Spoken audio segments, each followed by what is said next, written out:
Assalamualaikum warahmatullahi wabarakatuh. Kami dari grup C akan mempresentasikan materi risk register dan mitigasinya terkait persediaan dan pengadaan barang. Sebelum masuk ke materi, izinkan kelompok kami untuk memperkenalkan diri terlebih dahulu. Perkenalkan, nama saya Tari Dwi Ramadhani dengan NPM akhir 040. Perkenalkan, saya Theolina Angelika Ritonang dengan NPM akhir 188. Perkenalkan, nama saya Naura Tirtanugraha dengan NPM 240 130 101 94. Perkenalkan, nama saya Alta Datma Bramasra dengan NPM lahir 330. Perkenalkan, nama saya Takesha Praningrum Prakoso dengan NPM akhir 271. Perkenalkan, nama saya Naila Silvi Nurdiana dengan NPM akhir 289. Nama saya Lutfi Hidayat dengan NPM 240 130 10 374. Perkenalkan, nama saya Bella Nantikitasari dengan NPM 2401 301 0378. Jadi di sini saya akan menjelaskan tentang konteks manajemen risiko pada aset tetap. Aset tetap itu memiliki 3 karakteristik utama. Pertama, ada nilainya sangat besar. Contohnya seperti PTBI memiliki aset hingga 8,74 triliun, sehingga setiap keputusan terkait aset ini sangat berdampak signifikan bagi perusahaan.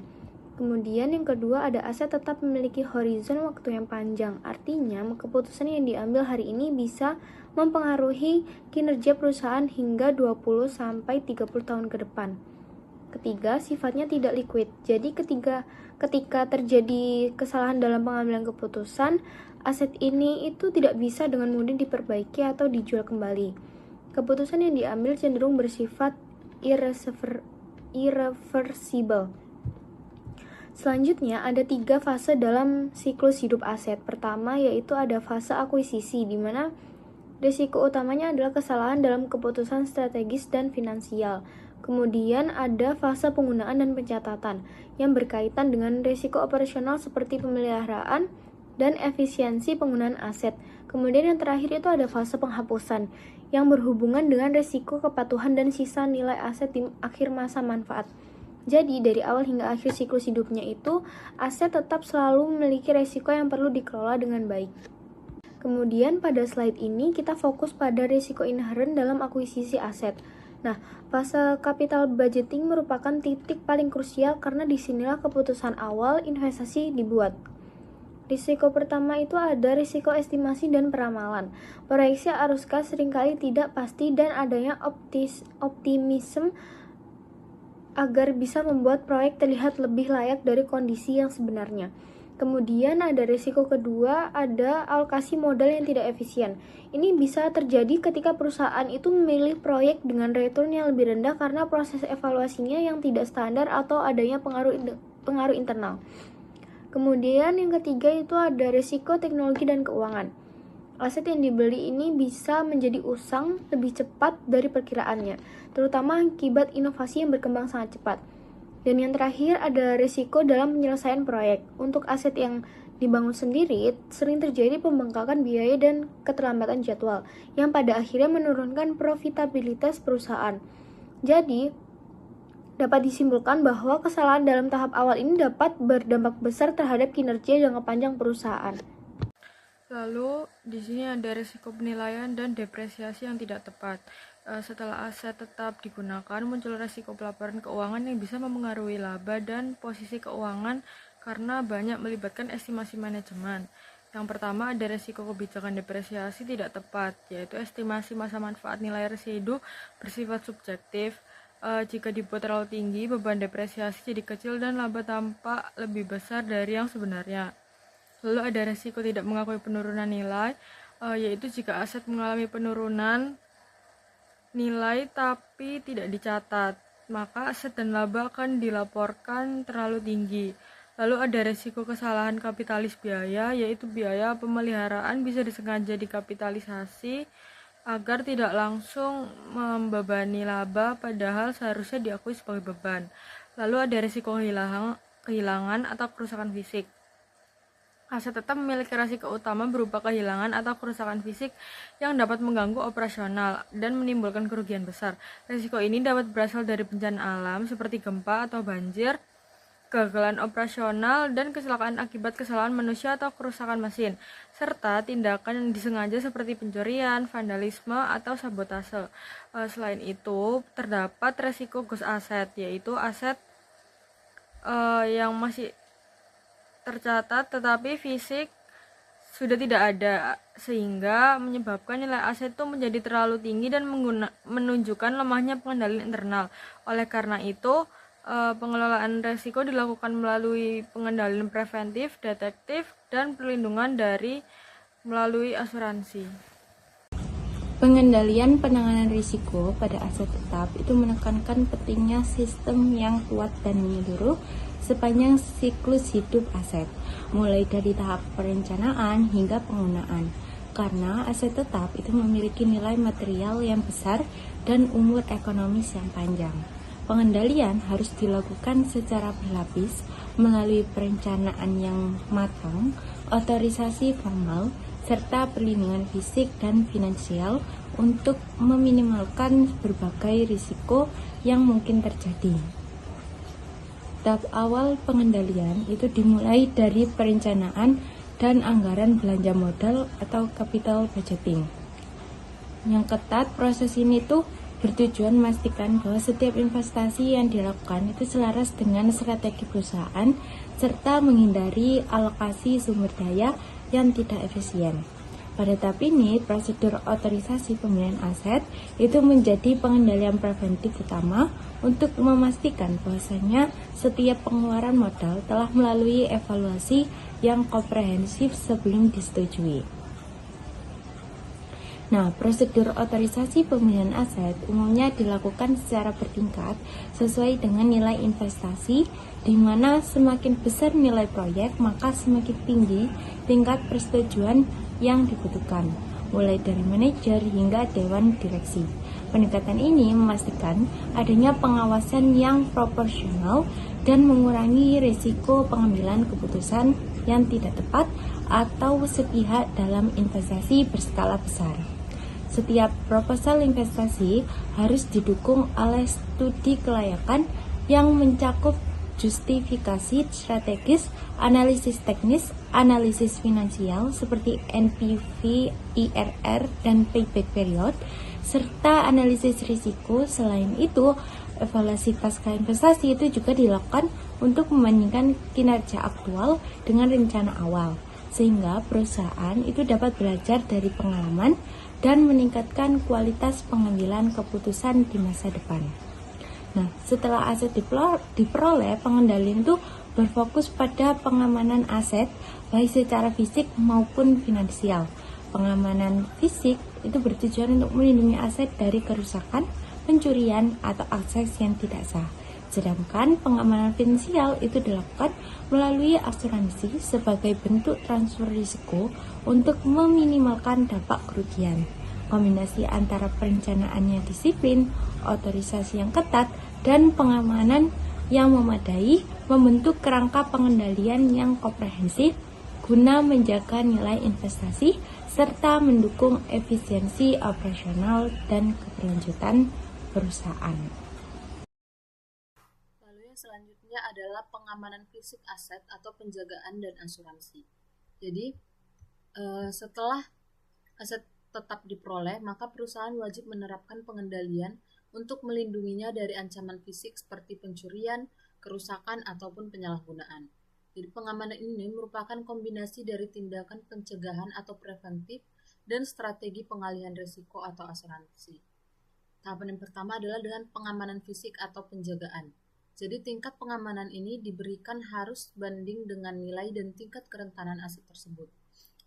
Dan terdapat beberapa bentuk pengendalian yang dilakukan, yaitu dengan pengendalian akses fisik, yaitu penggunaan pagar, gerbang, kunci, kartu akses, dan petugas keamanan untuk memastikan hanya personel berwenang yang dapat masuk ke area sensitif seperti pabrik atau pusat data.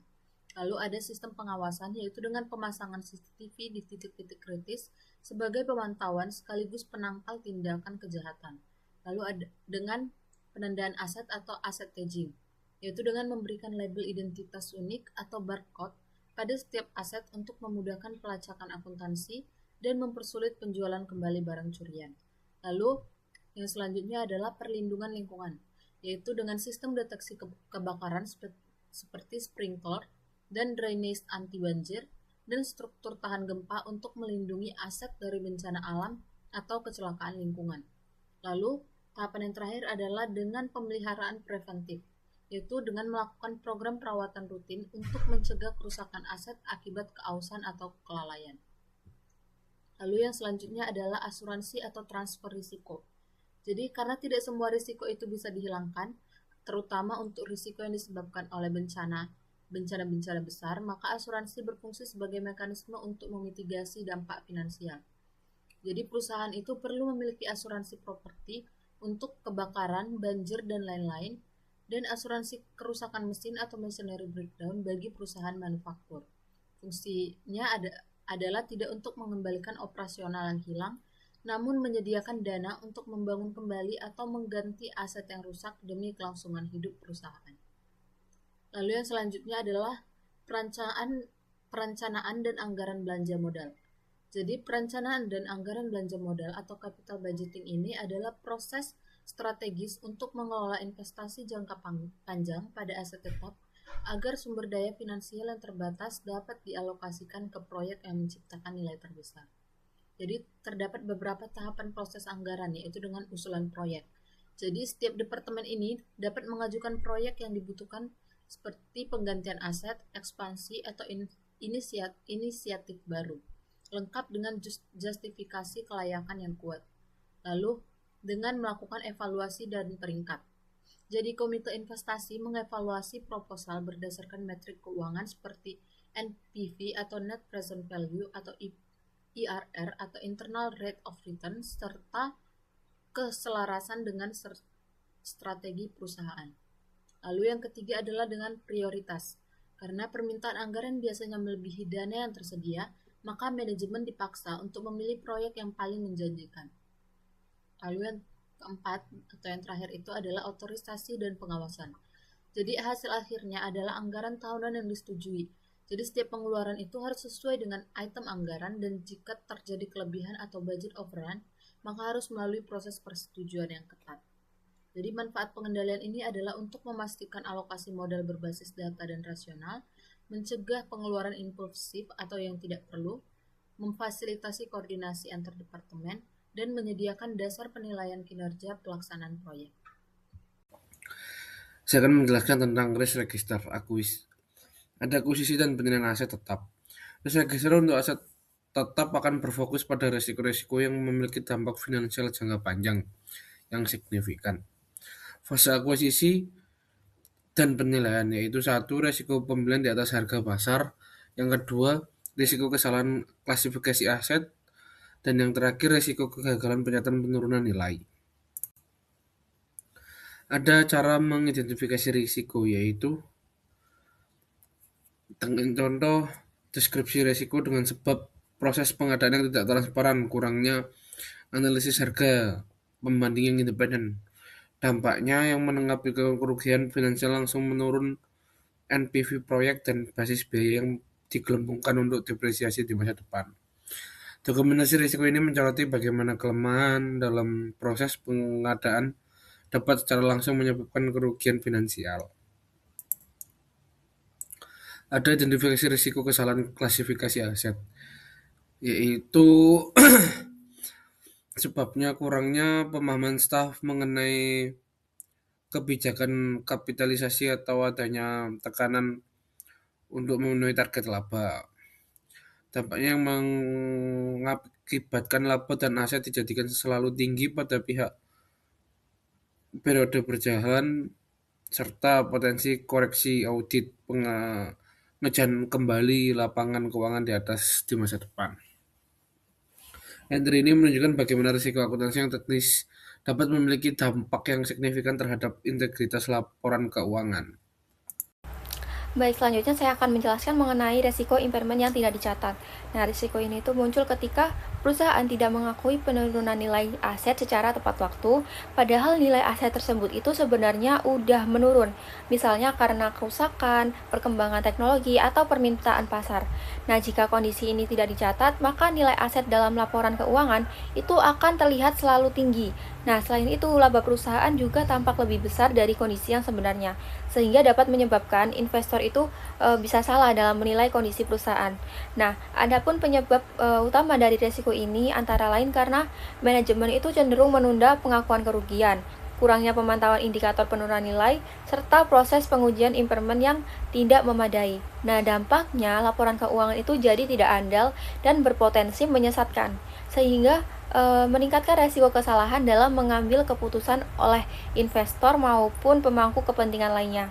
Nah, untuk mengatasi hal ini, perusahaan itu perlu melakukan peninjauan indikator penurunan nilai secara berkala serta melibatkan audit internal atau pihak independen dalam mengevaluasi asumsi yang digunakan. Lalu selanjutnya, saya akan menjelaskan mengenai mitigasi risiko dalam pencatatan dan penghapusan aset, serta pengendalian preventif melalui aset tagging. Nah, tujuan utama dari mitigasi ini adalah untuk mencegah kehilangan aset, menjaga keakuratan pencatatan, serta menghindari adanya aset yang tercatat tapi sebenarnya tidak ada. Nah, pengendalian itu dilakukan melalui 3 pendekatan. Yang pertama, pengendalian preventif yang bertujuan mencegah kesalahan sejak awal, misalnya dengan memberikan identitas pada aset. Kedua, mengendalikan detektif yang dilakukan melalui inventarisasi fisik secara berkala untuk mendeteksi kesalahan. Yang ketiga, pengendalian korektif yang bertujuan memperbaiki kesalahan seperti penghapus aset yang sudah tidak ditemukan. Nah, salah satu bentuk pengendalian preventif yang penting adalah aset tagging, yaitu pemberian label identitas unik pada setiap aset seperti barcode, kode QR, terus RFID yang terhubung dengan data dalam sistem. Nah, dengan adanya aset tagging, perusahaan itu dapat mencegah kehilangan dan pencurian aset, memudahkan pelacakan lokasi dan pergerakan aset, mengurangi kesalahan pencatatan, serta mempercepat proses inventarisasi. Nah, demikian pengendalian yang baik akan membantu perusahaan memastikan bahwa aset yang dikelola secara efektif dan laporan keuangan yang dihasilkan menjadi lebih andal. Mitigasi risiko pencatatan aset tetap. Yang pertama ada kesalahan pencatatan aset tetap. Risiko dapat terjadi pada pengakuan klasifikasi atau pencatatan nilai aset sehingga laporan keuangan menjadi kurang akurat. Yang kedua ada penerapan kebijakan akuntansi, yaitu perusahaan perlu memiliki aturan yang jelas terkait pencatatan aset agar proses berjalan konsisten. Yang ketiga ada verifikasi dan otoritas transaksi, yaitu setiap pencatatan harus diperiksa dan disetujui terlebih dahulu untuk meminimalkan human error. Yang keempat, audit internal dan rekonsiliasi, yaitu digunakan untuk mendeteksi kesalahan serta memastikan data aset sesuai dengan kondisi sebenarnya. Berikutnya ada mitigasi risiko penghapusan aset tetap. Yang pertama ada penghapusan aset tetap, aset tidak sesuai prosedur, risiko yang menimbulkan kehilangan aset atau penyalahgunaan wewenang. Yang kedua ada otoritas yang ketat, penghapusan aset harus melalui persetujuan pihak berwenang agar lebih terkontrol. Yang ketiga ada dokumentasi lengkap, yaitu setiap penghapusan perlu didukung dokumen yang jelas sebagai bukti dan arsip. Yang keempat ada inventarisasi berkala, yaitu dilakukan untuk memastikan keberadaan aset dan mencegah selisih data. Selanjutnya ada lingkungan pengendalian dan teknik penjaminan. Yang pertama ada lingkungan pengendalian, yaitu menjadi dasar pengendalian internal yang mencerminkan komitmen manajemen terhadap tata kelola perusahaan. Yang kedua ada struktur organisasi dan kebijakan, yaitu struktur yang jelas membantu pembagian tugas dan tanggung jawab lebih efektif. Dan yang ketiga ada audit internal dan monitoring yang berfungsi untuk mengevaluasi efektivitas pengendalian yang lebih diterapkan. Yang terakhir yaitu tujuan utama, yaitu memastikan risiko perusahaan dapat dikelola dengan baik dan tujuan organisasi tercapai. Baik, selanjutnya kita akan membahas mengenai audit trail perubahan aset. Nah, dalam manajemen aset tetap, audit trail atau JAK audit merupakan catatan kronologis yang merekam seluruh aktivitas perubahan dalam sistem. Artinya, setiap penambahan, penghapusan, atau modifikasi aset itu akan tercatat secara otomatis. Nah, audit trail ini berfungsi sebagai pengendalian internal berbasis teknologi yang sangat penting karena mampu mencegah sekaligus mendeteksi kesalahan ataupun kecurangan. Nah, sebuah audit trail yang baik itu minimal tuh harus mencatat 4 hal utama, yaitu apa yang diubah, lalu siapa yang melakukan perubahan, kapan perubahan tersebut dilakukan, serta nilai sebelum dan juga sesudah perubahan. Nah, dengan adanya pencatatan ini, maka setiap aktivitas menjadi transparan dan dapat ditelusuri kembali. Nah, lalu lanjut ke fungsi dan juga manfaat dari audit trail sendiri. Audit trail itu punya dua fungsi utama, yaitu sebagai pengendalian preventif dan juga detektif. Nah, sebagai pengendalian preventif, audit trail itu dapat mengurangi potensi kecurangan karena setiap karyawan mengetahui bahwa tindakan mereka itu terekam dan juga dapat ditelusuri. Nah, sedangkan sebagai pengendalian detektif, audit trail itu membantu manajer dan auditor untuk meninjau perubahan yang terjadi, lalu memastikan bahwa semua perubahan itu telah diotorisasi serta mengidentifikasi penyimpangan. Nah, selain itu, audit trail juga berperan sebagai bukti forensik dalam proses investigasi jika terjadi fraud. Nah, yang tidak kalah penting, integritas audit trail itu harus dijaga, yang artinya data tidak boleh dirubah atau dihapus oleh siapapun termasuk administrator sistem. Nah, lalu ada verifikasi legalitas kepemilikan aset. Nah, selain pencatatan dalam sistem, perusahaan itu juga harus memastikan bahwa aset yang dimiliki memiliki legalitas hukum yang sah, terutama untuk aset seperti tanah, lalu bangunan. Nah, hal ini tuh penting untuk menghindari resiko sengketa hukum dan potensi kehilangan aset yang nilainya besar. Nah, tanpa adanya verifikasi legalitas, perusahaan itu bisa saja membeli aset yang bermasalah, misal kayak sedang dalam sengketa, atau bisa juga dijaminkan ke pihak lain. Nah, lalu ada juga bentuk pengendalian dari legalitas aset sendiri, yaitu meliputi penyimpanan dokumen yang aman seperti sertifikat tanah, lalu IMB dan BPKB di tempat yang terlindungi dan juga terbatas aksesnya. Lalu yang kedua, uji tuntas hukum saat akuisisi, termasuk pengecekan keaslian dokumen dan status hukum aset. Lalu juga rekonsiliasi berkala, yaitu mencocokkan data di sistem dengan dokumen fisik. Lalu yang keempat, ada pengelolaan pajak dan perizinan agar tidak terjadi masalah hukum dengan pemerintah. Nah, jika pengendalian ini tidak dilakukan, resikonya akan sangat besar seperti kehilangan aset atau kesulitan dalam menjual aset di masa depan. Baik, selanjutnya ada due diligence pada akuisisi aset baru. Nah, due diligence adalah proses investigasi yang dilakukan sebelum perusahaan membeli aset. Tujuannya adalah untuk memastikan bahwa semua informasi terkait aset itu sudah benar dan juga lengkap, sehingga keputusan yang diambil tidak merugikan perusahaan. Nah, due diligence itu sangat penting, terutama pada yang pertama itu pembelian aset bernilai besar, dan juga yang kedua proses merger dan akuisisi perusahaan. Nah, prinsipnya adalah jangan mengambil keputusan sebelum mengetahui kondisi yang sebenarnya. Nah, dalam praktiknya, due diligence itu mencakup beberapa analisis penting seperti inspeksi fisik, itu untuk menilai kondisi aset dan sisa umur ekonomis, lalu verifikasi hukum untuk memastikan kepemilikan sah dan tidak bermasalah, lalu juga penilaian aset untuk mengetahui nilai pasar wajar, lalu analisis operasional untuk melihat kinerja dan efisiensi aset, lalu juga analisis kepatuhan untuk memastikan sesuai dengan regulasi. Nah, walaupun membutuhkan waktu dan juga biaya, due diligence itu sangat penting karena dapat mencegah kerugian besar akibat keputusan investasi yang salah. Nah, dari ketiga hal yang sudah saya sampaikan tersebut, itu dapat disimpulkan bahwa yang pertama, audit trail itu memastikan transparansi dan pengendalian perubahan aset.